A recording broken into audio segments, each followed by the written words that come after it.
Graces, welcome to you. This morning I'm speaking on the I am that I am.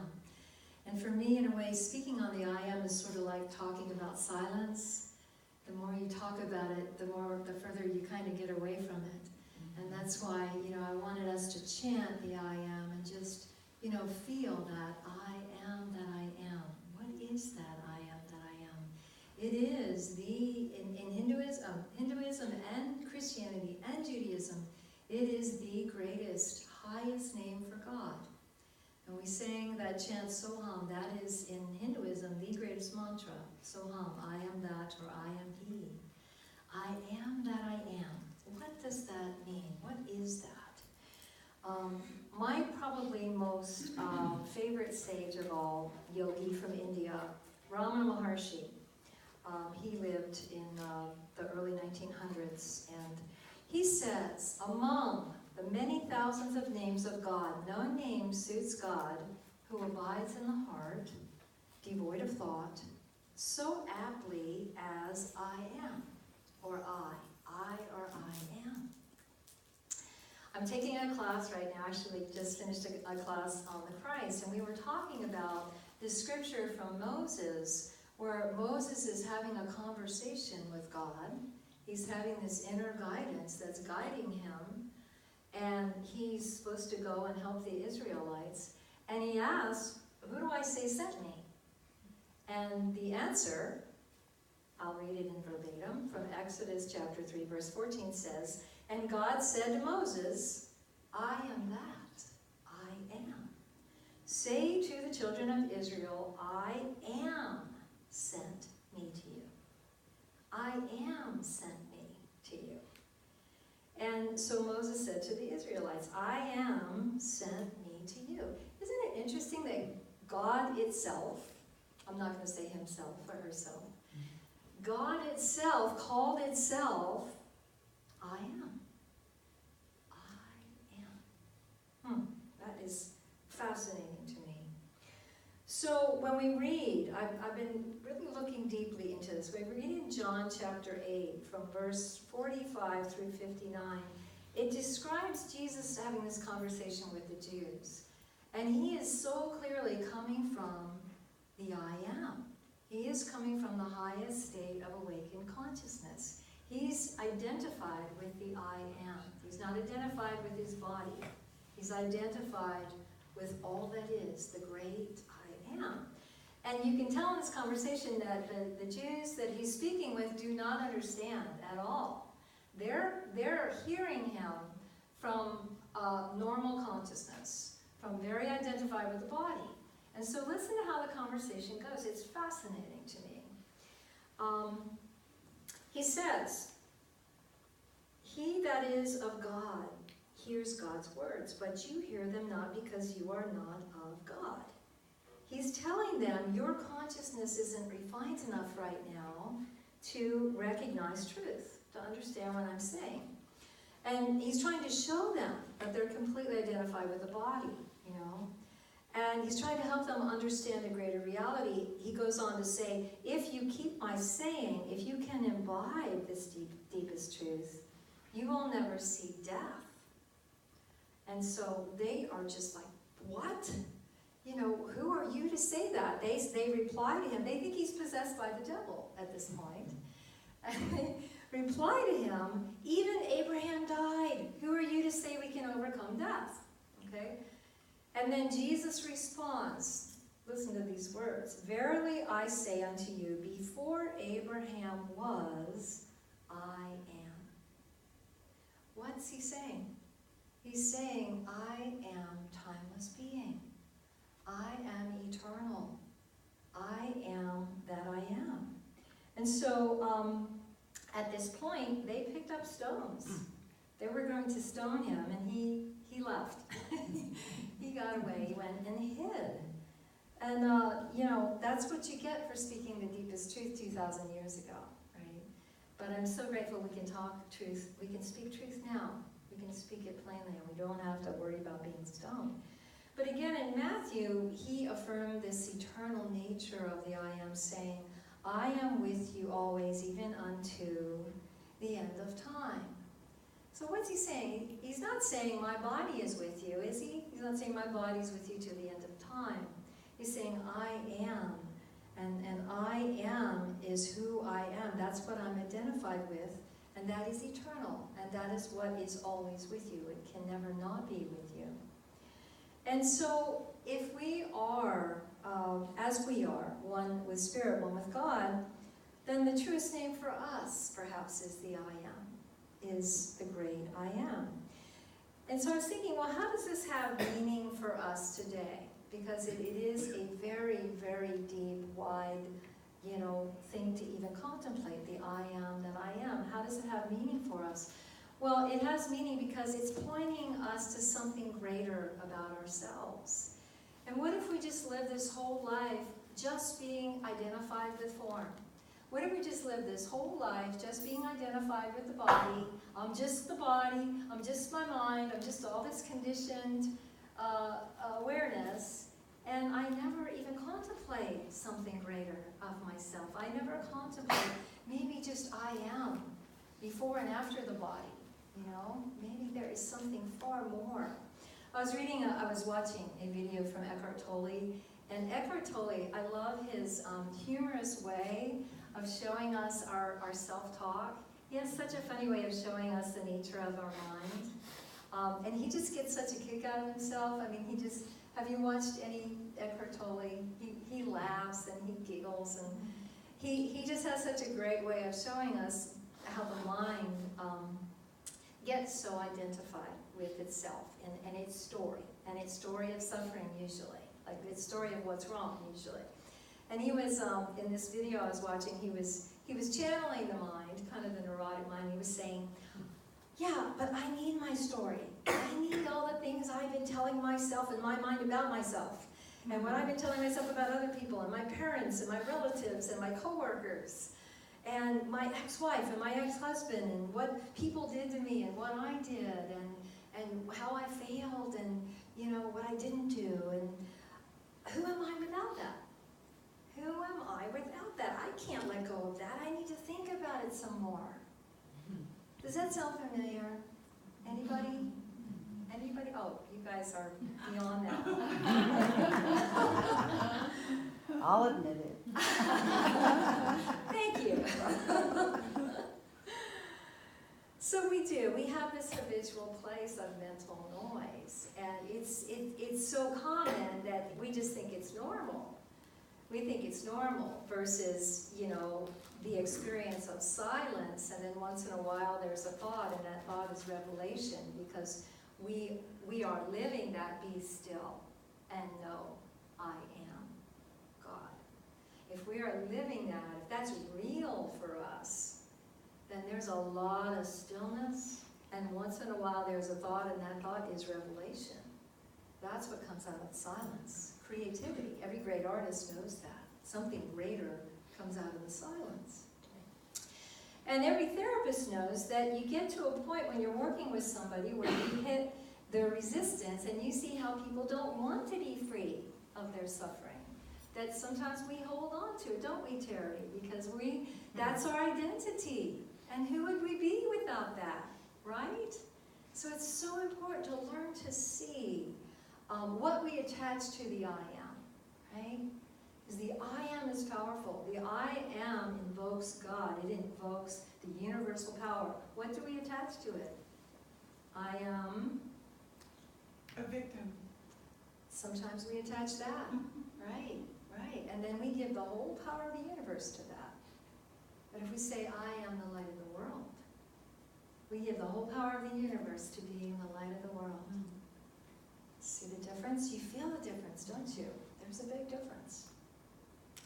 So there's a point of choice. We have a choice to become free of our problems. We have a choice to become free of identifying with anything less than the greatest reality. And that's why I walk in nature every day. I have to be out. I don't care if it's raining. I'm out there. I actually love getting all wet and being out in the rain because I let go of this container of Kathy Zavada. I have to play this role, and I play all these different roles, but when I go on my my walking meditation in nature, I just let go of this whole thing. I let my mind empty out, and I start feeling connected to everything. And there's a practice, I am that, where everything you look at, I am that, I am that. There's an eagle, I am that. There's sunlight sparkling on the water, I am that. There's the swaying trees in the wind, I am that. And we start to feel more of that I am. What is it to feel all that is? That's really wide. That's a lot wider than your mind can possibly conceive of.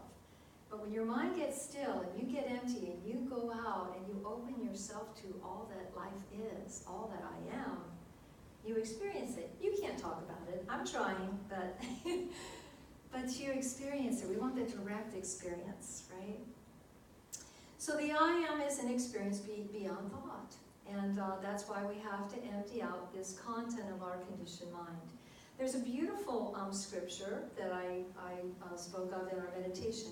Be still and know I am God. And it's a beautiful practice to say that 7 times, and each time leave off one word. Now, some of you I know have done this before, but it's a beautiful practice. I'd like us to do it together. And I'd like us to say the mantra, the whole thing, pause, then say it again, and leave off a word. So let's do it together. Be still and know I am God. Be still and know I am God. Be still and know I. Be still and know. Be still and. Be still. Be.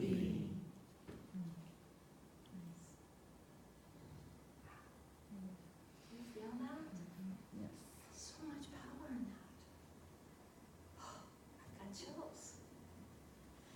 Ooh, wow, so powerful. 2 or more gathered. In that stillness, in that knowing, in that experiencing directly, I am. Ooh. So I encourage you to do this as a practice. Do this as a practice, and maybe 3 times. Say it 7 times, each time leaving off a word. Let that be your meditation. You know, sit, get still, do some breathing, and then do this mantra. You know, these highest mantras are to take us beyond words. They are really to take us into the stillness and the direct experience. And it's such a relief when we are taken out of the trance of our story, isn't it? That's why I like Eckhart Tolle, because he has this charming way of kind of giggling us right out of our story. And, you know, the story of my suffering, or what's wrong with me, and what's going on with my knee, and what's going on with my housing, and oh, please get me out of my story. Please let me have a break from that limited self and feel the greater I am, the greater I am. You know, a lot of times, you know, we are taken out of our stories, but we tend to do that by getting involved in other stories, right? Isn't that what movies are? That movie has a lot more action, right? Or maybe it has more romance. But we go and get involved in other stories, or we want to get involved in other people's stories of their lives and what they're going through. But there is a stillness that is stopping the mind and its addiction to attaching itself to identifying with any story at all or any form at all. I heard a talk by Swami Satchidananda where he said, the I am is your true self, but then you identify with something less than that, and so you add something to the I. You identify. You add a dent to the I.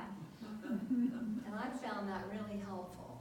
I just think that's a good way to put it. You're denting the I. You dent the I by identifying. You know, it's like say we are gold. We are gold, and then we make ourselves into a ring. But then we forget we're gold, right? We just think we're a ring, and we forget that our essence is gold, right? So, yeah. So we are a vast, unlimited being, but if we take the I am and say, I am a minister, I've taken that vast, unlimited being and I put it into this form. And you might say, well, but you are a minister.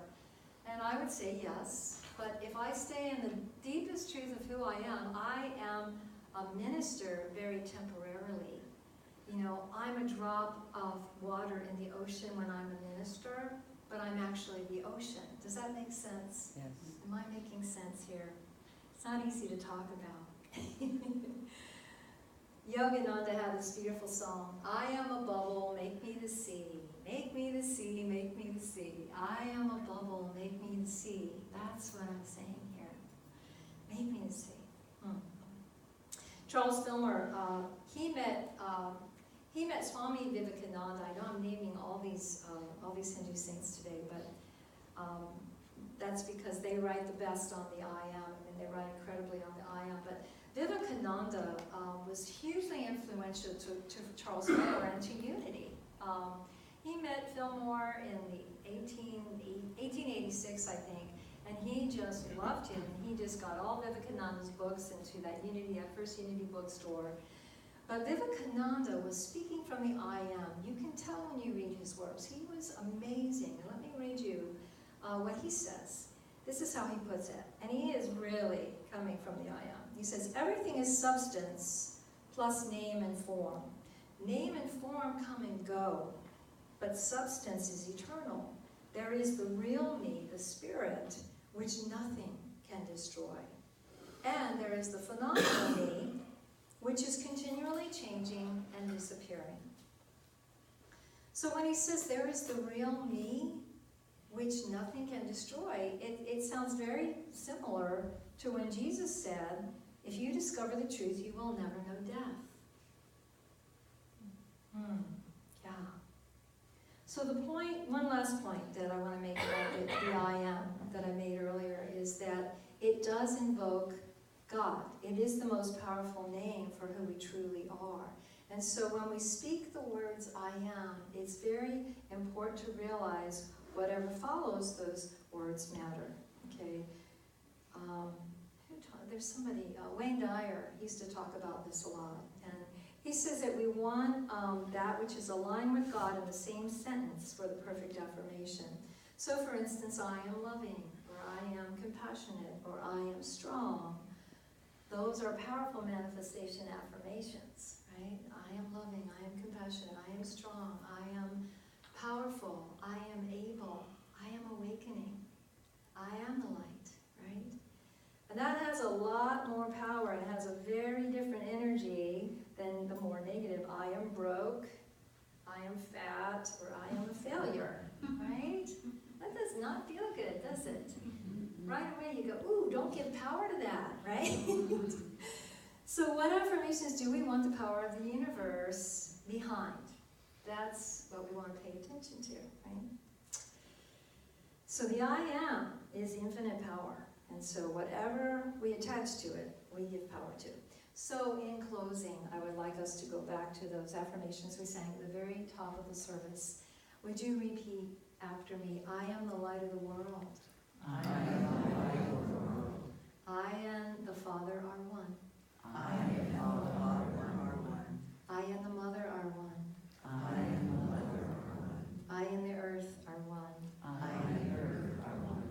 I and the universe are one. I and the universe are one. I am one with all that is. I am one with all that is. I am the truth and the way. I am the truth and the way. I am that I am. I am that I am. Thank you. May we all awaken to this highest truth of who we are every moment. May we live awake as the light of the world, as the truth, as the way, knowing that that I am lives inside of us. That I am is our truest nature. We are made of God stuff. We are made of the same stuff that creates billions of worlds. That I am. And so it is. So it is. Thank you.